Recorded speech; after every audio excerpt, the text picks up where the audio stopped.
देश में कोरोना के खतरनाक वेरिएंट ओमिक्रॉन ने दी दस्तक। कर्नाटक में 2 लोग ओमिक्रॉन संक्रमित मिले। संक्रमित लोगों में एक दक्षिण अफ्रीकी नागरिक है, जबकि दूसरा स्थानीय डॉक्टर है। डॉक्टर की कोई ट्रैवल हिस्ट्री नहीं। डॉक्टर्स के संपर्क में आए 5 लोग भी मिले संक्रमित। सभी वैक्सीनेटेड हैं और इनमें लक्षण गंभीर नहीं मिले। ओमिक्रॉन की दस्तक से चिंता बढ़ गई है। कर्नाटक के सीएम बी मुंबई ने कहा कि जल्द ही नई एसओपी जारी करेंगे। ओमिक्रॉन की एंट्री के बाद कई राज्यों की बड़ी चिंता। दिल्ली एयरपोर्ट पर जोखिम वाले देशों से आने वाले 6 यात्री पॉजिटिव मिले। ओमिक्रॉन के खतरे को लेकर एहतियाती नियम फिर कड़े हो सकते हैं। दिल्ली मेट्रो और मॉल्स में एंट्री के लिए वैक्सीन की दोनों डोज जरूरी हो सकती है। दिल्ली सरकार डीडीएमए को एक अहम प्रस्ताव भेज सकती है, जिसके तहत 15 दिसंबर से सार्वजनिक जगहों पर एंट्री के लिए कोविड टीके की पहली डोज जरूरी हो। टीकाकरण के बढ़ावे के लिए नगद पुरस्कार, कीमतों में छूट और लॉटरी सिस्टम के भी प्रावधान की तैयारी है। ये नए प्रावधान अगले साल 31 मार्च तक रह सकते हैं। ओमिक्रॉन की वजह से भारत का प्रस्तावित दक्षिण अफ्रीकी दौरा टल सकता है। क्रिकेट दक्षिण अफ्रीका ने अपने घरेलू क्रिकेट के कई मैच रद्द कर दिए। 2 से 5 दिसंबर के बीच होने वाले डिवीजन 2 स्तर के मैच स्थगित रद्द किए गए हैं। कुछ खिलाड़ियों की रिपोर्ट पॉजिटिव आने की वजह से मैच रद्द। बीसीसीआई टीम इंडिया के दौरे को लेकर असमंजस में है। भारतीय टीम को दक्षिण अफ्रीका के लगभग 1.5 महीने के दौरे पर जाना है। टीम इंडिया को दक्षिण अफ्रीका में 3 टेस्ट खेलने हैं, साथ ही 3 वनडे और 4 टी20 मैचों की सीरीज भी होनी है। ओमिक्रॉन वेरिएंट की दस्तक के बीच लोकसभा में कोरोना पर हुई चर्चा। नियम 193 के तहत रात 12 बजे तक महामारी पर हुई बहस। लोकसभा में विपक्ष ने मोदी सरकार की कोरोना नीति पर उठाए सवाल। विपक्ष ने सरकार पर लापरवाही बरतने का लगाया आरोप। एआईएमआईएम प्रमुख ओवैसी ने सरकार से 10 तीखे सवाल पूछे। वहीं कांग्रेस और शिवसेना ने सरकार की नीयत पर उठाए सवाल। पीएम केयर फंड और वैक्सीन वितरण का मुद्दा भी जोर शोर से उठा। कोरोना से हुई मौत और मुआवजे पर भी विपक्ष हमलावर दिखा। विपक्ष के आरोपों पर बीजेपी सांसदों ने पीएम मोदी का बचाव किया। बीजेपी ने कहा, पीएम की कुशल नीति और प्रबंधन को पूरी दुनिया ने देखा और सराहा। सदन में स्वास्थ्य मंत्री मनसुख मंडाविया आज कोरोना बहस पर देंगे जवाब। बहस के दौरान बच्चों के वैक्सीनेशन का भी उठा मुद्दा।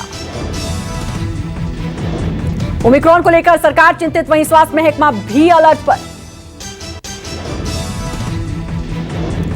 प्रमुख डॉक्टर लोगों को सजग करने में जुटे। वे लोगों से सावधान रहने और गाइडलाइन को फॉलो करने की अपील कर रहे हैं। मेदांता अस्पताल के फाउंडर डॉक्टर त्रेहान ने ओमिक्रॉन को लेकर अहम जानकारियां साझा की। डॉक्टर त्रेहान के मुताबिक एक संक्रमित शख्स से 15 से 20 लोग संक्रमित हो सकते हैं।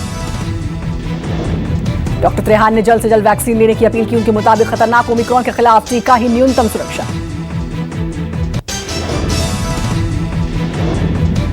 किसान आंदोलन का चेहरा बने राकेश टिकैत की धमक दुनिया भर में पहुंच गई। टिकैत 21वीं सेंचुरी आइकॉन अवार्ड के फाइनलिस्ट बन गए हैं। लंदन में 10 दिसंबर को विजेताओं का ऐलान होगा। कृषि कानून वापसी के बाद टिकैत के नाम को शामिल किया गया है। लंदन की वाटरमेलन कंपनी दुनिया के लिए मिसाल बनने वाले शख्स को यह अवार्ड देती है। 26 जनवरी हिंसा के बाद टिकैत के आंसुओं ने आंदोलन में नई जान फूंकी थी। मिशन यूपी में जुटी प्रियंका गांधी ने गुरुवार को मुरादाबाद में जनसभा की। कांग्रेस महासचिव ने योगी सरकार पर बोला हमला। प्रतिज्ञा रैली को संबोधित करते हुए प्रियंका ने सीएम योगी पर साधा निशाना। उन्होंने कहा कि पीतल नगरी को इस सरकार ने अंधेर नगरी बना दिया। प्रियंका ने सभा में टीईटी पेपर लीक का मुद्दा भी उठाया। सूबे में 12 परीक्षाओं के पेपर लीक का दावा करते हुए 10 लाख रिक्तियों पर सवाल उठाए। कांग्रेस और चुनावी रणनीतिकार प्रशांत किशोर की जंग जारी है। पीके के कटाक्ष पर कांग्रेस ने जवाबी हमला बोला है। कांग्रेस नेता सुरजेवाला ने कहा कि हम उस शख्स की बातों पर प्रतिक्रिया नहीं देना चाहते जो पीएम मोदी के लिए काम कर चुका है। पार्टी प्रवक्ता पवन खेड़ा ने भी प्रशांत किशोर को आड़े हाथों लिया। इशारों में उन्हें पीके के सियासी हैसियत पर सवाल उठाए। प्रशांत किशोर ने राहुल गांधी की क्षमता पर सीधा हमला किया था। पीके ने कहा था कि विपक्ष का नेतृत्व करने का उन्हें कोई दैवीय अधिकार नहीं। प्रशांत ने कांग्रेस की चुनावी हार पर भी कसा तंज। उनके मुताबिक जो पार्टी पिछले 10 सालों में 90% चुनाव हारी हो, वो विपक्ष का नेतृत्व कैसे कर सकती है। उत्तर पूर्वी राज्य मेघालय में कांग्रेस को लगा फिर बड़ा झटका। मेघालय कांग्रेस कमेटी के कार्यकारी अध्यक्ष ने इस्तीफा दिया। कार्यकारी अध्यक्ष जेम्स लिंगदोह ने महासचिव वेणुगोपाल को इस्तीफा भेजा। इसके साथ ही महासचिव डॉक्टर मानक दास गुप्ता ने भी पार्टी छोड़ दी है। एमपीसीसी कार्यकारी अध्यक्ष के तौर पर डेबोरा सी मारक और पीएन साइम की नियुक्ति हुई है। कांग्रेस के 17 में से 12 विधायक टीएमसी का दामन थाम चुके हैं।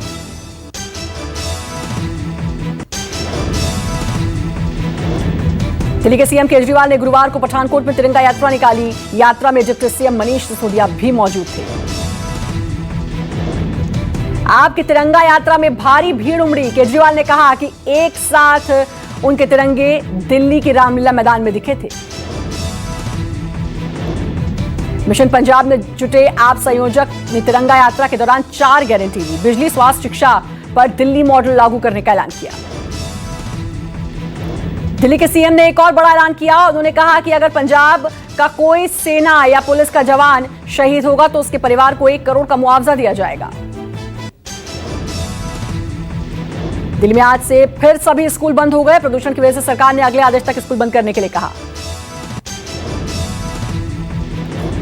दिल्ली के डिप्टी सीएम मनीष सिसोदिया ने ट्वीट कर दी जानकारी। 29 नवंबर को ही राजधानी में खोले गए थे स्कूल।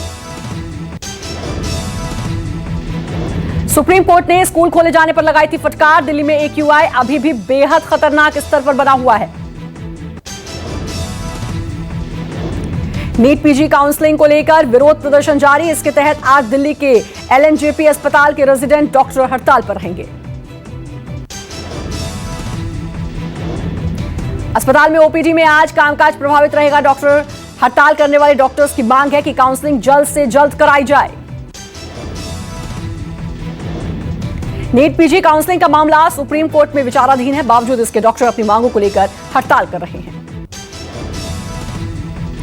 यूपी के बरेली में एक शख्स ने फांसी लगाकर की खुदकुशी। बिलोरी गांव का रहने वाला युवक पत्नी के अफेयर से आहत था। युवक की शादी 5 महीने पहले हुई थी। परिजनों ने पत्नी और उसके प्रेमी के खिलाफ रिपोर्ट दर्ज करवाई। यूपी के कुशीनगर में 80 साल की साध्वी की हत्या। पुलिस ने हत्या के आरोपी को गिरफ्तार किया।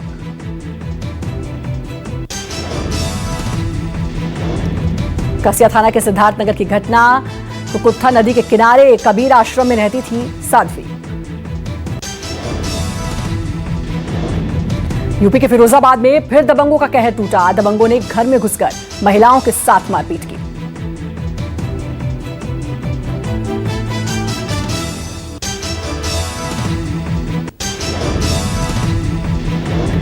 लखनऊ में चोरों ने लड़ाकू विमान मिराज का टायर चुरा लिया। 27 नवंबर को शहीद पथ पर इस घटना को दिया गया अंजाम।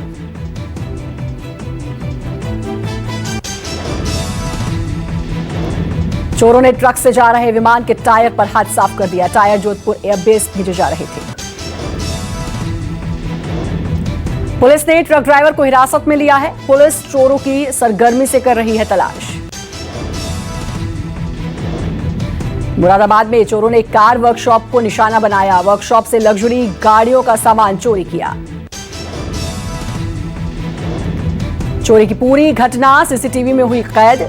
कटघर इलाके के काशीपुर तिराहे के पास की घटना।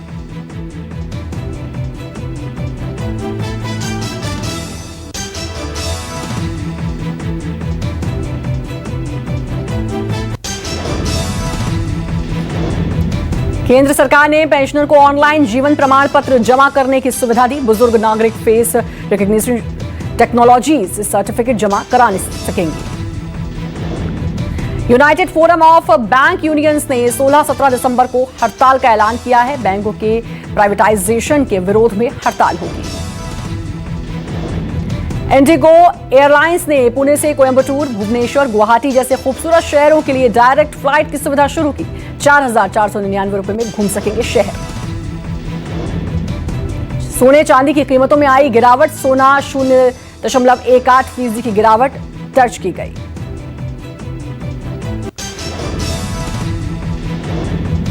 रणबीर कपूर आलिया भट्ट की फिल्म ब्रह्मास्त्र की बिहाइंड द सीन फिल्म में तस्वीरें वायरल। फिल्म में अमिताभ बच्चन, आलिया, रणबीर अहम भूमिका में।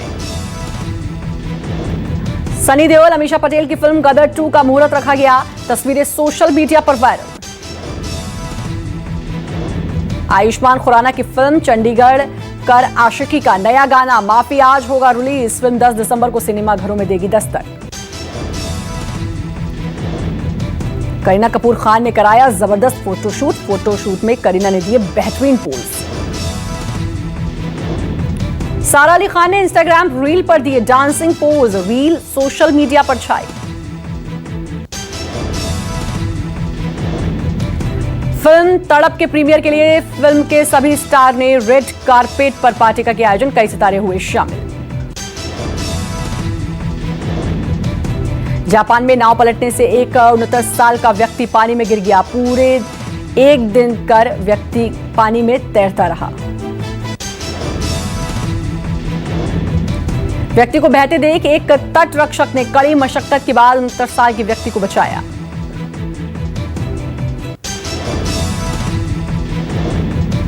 पाकिस्तान ने 136 भारतीय तीर्थयात्रियों के वीजा जारी किए। तीर्थयात्री पाकिस्तान के विभिन्न धार्मिक स्थलों पर जा सकेंगे। तालिबान ने यूएस से दोहा में बैठक के दौरान गिरती अर्थव्यवस्था का हवाला देते हुए मदद मांगी। बैठक में तालिबान अपने फंड रिलीज करने की मांग कर रहा था। ईरान तालिबानी सैनिकों के बीच बॉर्डर पर हिंसक झड़प हुई। झड़प में ताबड़तोड़ गोलीबारी हुई।